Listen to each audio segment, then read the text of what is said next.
ಕ್ಷೇತ್ರಕ್ಕೆ ಭಾರತದ ಪ್ರಜೆಗಳಾದ ನಾವು ಭಾರತದ ಪ್ರಜೆಗಳಾದ ನಾವು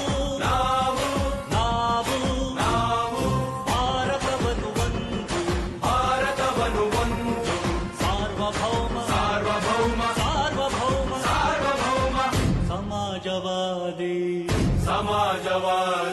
ಭಾರತವನ್ನು ಒಂದು ಜಾತ್ಯತೀತ ಪ್ರಜಾಸತ್ತಾತ್ಮಕ ಗಣರಾಜ್ಯವನ್ನಾಗಿ ರೂಪಿಸುವುದಕ್ಕಾಗಿ ಭಾರತೀಯರೆಲ್ಲರಿಗೂ ಸಾಮಾಜಿಕ ಆರ್ಥಿಕ ಮತ್ತು ರಾಜಕೀಯ ನ್ಯಾಯವನ್ನು ವಿಚಾರ ಅಭಿವ್ಯಕ್ತಿ ನಂಬಿಕೆ ಧರ್ಮ ಮತ್ತು ಉಪಾಸನೆಯ ಸ್ವಾತಂತ್ರ್ಯವನ್ನು ಸ್ಥಾನಮಾನ ಮತ್ತು ಅವಕಾಶಗಳ ಸಮತೆ ದೊರೆಯುವಂತೆ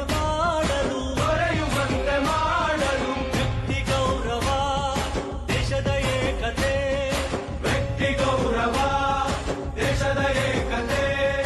ಸಮಗ್ರತೆಗಾಗಿ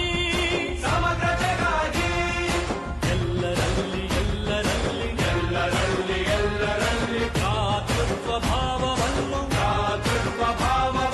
ಮೂಡಿಸುವುದಕ್ಕಾಗಿ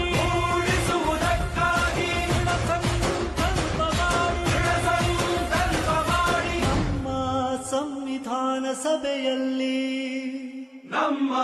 ಸಂವಿಧಾನ ಸಭೆಯಲ್ಲಿ 1949 ನವೆಂಬರ್ ತಿಂಗಳ 26ನೇ ದಿನ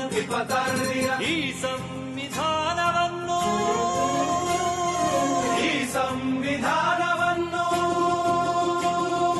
ನಮಗೆ ನಾವೇ ಅರ್ಪಿಸಿಕೊಂಡು